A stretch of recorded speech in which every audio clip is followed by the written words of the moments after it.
Hi friends! నేను మీ సీతామహాలక్ష్మి. ఈనాటి కథలకి స్వాగతం. ఈరోజు మనం 'పాలేరు చెప్పిన పాఠం' అనే చందమామ కథని చెప్పుకుందాం. పేరిశాస్త్రి ఉపాధ్యాయుడిగా ఆ రోజే పదవీ విరమణ చేశాడు. అప్పుడు జరిగిన సన్మాన సభలో వక్తలు పేరిశాస్త్రి జ్ఞానం అపారమని, అటువంటి మేధాసంపన్నుడు ఆ చుట్టుపక్కల గ్రామాల్లో ఎవరూ లేరని వేనోళ్ల పొగిడారు. ఆ మాటలు విని పేరిశాస్త్రి పరమానందం చెందాడు. ఆ సాయంత్రం ఇంటికి తిరిగి వచ్చిన పేరిశాస్త్రి సభలో తనకు వేసిన పూలదండను, కప్పిన పండిత శాలువాను భార్య అలివేలుకి చూపిస్తూ సంతోషంగా సభా విశేషాలు చెప్పి, ఈరోజు సన్మాన సభలో వక్తలు నన్ను ఎంతగానో పొగిడారు. నా మేధాసంపత్తిని ఎంతగానో మెచ్చుకున్నారు. అయినా నాకు అనుమానం అలివేలు. నేనింత మేధాసంపన్నుడినైనా నా తరగతిలో ఎప్పుడు చూసినా విద్యార్థులు పలచగానే ఉండేవారు. దానికి కారణం ఏమిటంటావు? అని అడిగాడు కాస్త విచారంగా. చింతబరికలతో పిల్లల్ని చావబాదేవారేమో అన్నది అలివేలు. ఛ! నేనేనాడు బరిక కాదు కదా, పేముబెత్తం కూడా చేతబట్టిన పాపాన పోలేదు అన్నాడు శాస్త్రి. అయితే మెలితిప్పిన ఆ దుబ్బుమీసాలు చూసి పిల్లలు హడలిపోయేవారేమో.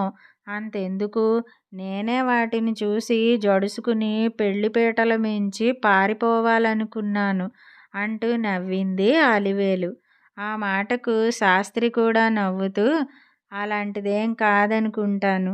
నాకు తెలియడం లేదు కానీ మరేదో కారణం ఉండి ఉండాలి అన్నాడు.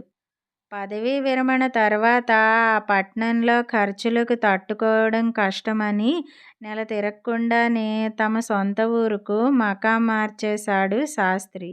అక్కడ ఉదయం భోజనం చేసినప్పటి నుంచి రాత్రి పడుకోబోయేదాకా రకరకాల పుస్తకాలు చదువుతూ కాలం గడపసాగాడు. ఇదంతా చూసి చూసి ఒకరోజున అలివేలు జ్ఞానాన్ని నిరంతరం పోగు చేసుకుని ప్రయోజనం ఏముంది? నలుగురికి దాన్ని పంచినప్పుడే సార్థకత.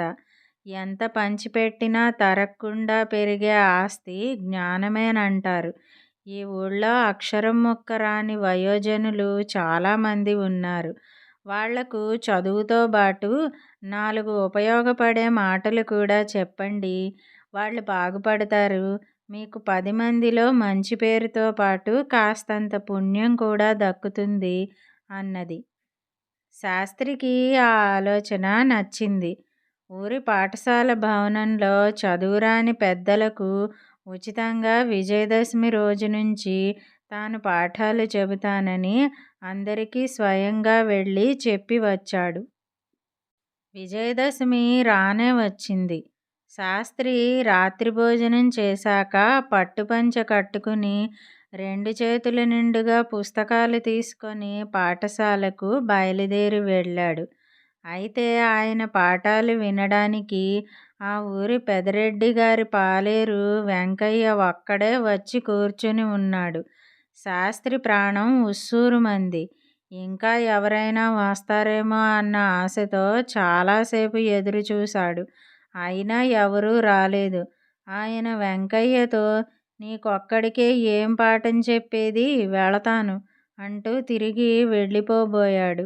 అయితే వెంకయ్య శాస్త్రికి అడ్డుపడి, గురువుగారు, ఇది వినండి. నేను కొట్టంలోకి దాణా వెయ్యడానికి వెళ్ళినప్పుడు 5 గేదెలు ఎటో వెళ్ళి దూడ ఒక్కటే ఉంటే తిరిగి వచ్చేయను. ఆ దూడకు కూడా తప్పకుండా దాణా పెడతాను అన్నాడు. వాడి మాటల్లోని భావాన్ని గుర్తించిన శాస్త్రి చదువు పట్ల వాడికున్న ఉత్సాహానికి ఆనందపడి వాడికొక్కడికే ఎంతో శ్రద్ధగా ఎన్నో విషయాలు చెప్పాడు. తను వెంట తెచ్చిన పుస్తకాల్లోని వింతలు, విశేషాలు వివరించాడు. అక్షరాలు కూడా దిద్దించి అర్ధరాత్రి కావస్తుండగా మంచి పని చేశానన్న తృప్తితో ఇంటికి తిరిగి వచ్చేశాడు. మర్నాటి రాత్రి మరిన్ని పుస్తకాలు తీసుకుని పాఠశాలకు వెళ్ళాడు శాస్త్రి. చిత్రంగా ఆ రోజు పాఠం వినడానికి వెంకయ్య కూడా రాలేదు. దానితో శాస్త్రి కస్సు బుస్సుమంటూ అప్పటికప్పుడు పెదరెడ్డి గారింటికి వెళ్ళి పెరటి కొట్టంలో నిద్రపోతున్న వెంకయ్యను తట్టి లేపి, ఒరే అప్రాచ్యపు వెధవా, చదువు పట్ల నీ అభిమానం ఒక్కరోజుతోనే తీరిపోయిందిరా, నిన్న రాత్రి కొట్టంలో దూడ ఒకటే ఉందని అన్యాయం చేయను, దానికి దాణా పెడతాను అంటూ లేనిపోని కబుర్లు చెప్పి పాఠం చెప్పించుకున్నావు. అంతటి ఉత్సాహం ఒక్కపూటతోనే నీరుగారిపోయిందా? ఈరోజు పాఠశాలకేసి రావడమే మానేశావేం? అంటూ ఆవేశంగా అడిగాడు. దానికి వెంకయ్య ఎంతో వినయంగా చేతులు జోడించి, గురువుగారు మన్నించండి, నేను దూడ ఒక్కదానికే దాణా పెడతానన్నాను గాని 5 గేదెల దాణా మొత్తం దానిచేతే తినిపిస్తానని చెప్పలేదు అన్నాడు. ఈ మాటలు కొరడా దెబ్బల్లా తగిలాయి శాస్త్రికి. అప్పుడాయనకు తన తరగతిలో పిల్లలు ఎందుకు పలచగా ఉండేవారో అర్థమైంది. బోధించేవాడు మహాజ్ఞాని అయి ఉండొచ్చు, అపారమైన తెలివితేటలు కలవాడై ఉండొచ్చు. అయితే వినేవాళ్ళ స్థాయికి దిగివచ్చి పాఠం చెప్పినప్పుడే అది ఎదుటివారికి అర్థమవుతుంది. అంతేగాక ఆ వినేవాళ్ళు ఎంతవరకు చెబితే అర్థం చేసుకోగలరో అంతవరకే చెప్పాలి. ఆ క్షణంలో పేరిశాస్త్రి తన లోపం ఏమిటో తెలుసుకున్నాడు. ఆ తర్వాత ఊళ్ళోని చదువురాని వయోజనులెందరో ఆయన వద్ద చదవా రాయ నేర్చుకున్నారు.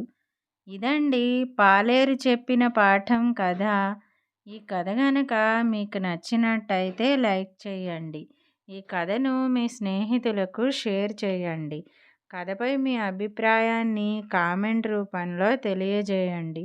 మరిన్ని మంచి కథల కోసం మా ఛానల్ను సబ్స్క్రైబ్ చేసుకోండి. మళ్ళీ మరొక మంచి కథతో కలుసుకుందాం. అంతవరకు వింటూనే ఉండండి ఈనాటి కథలు.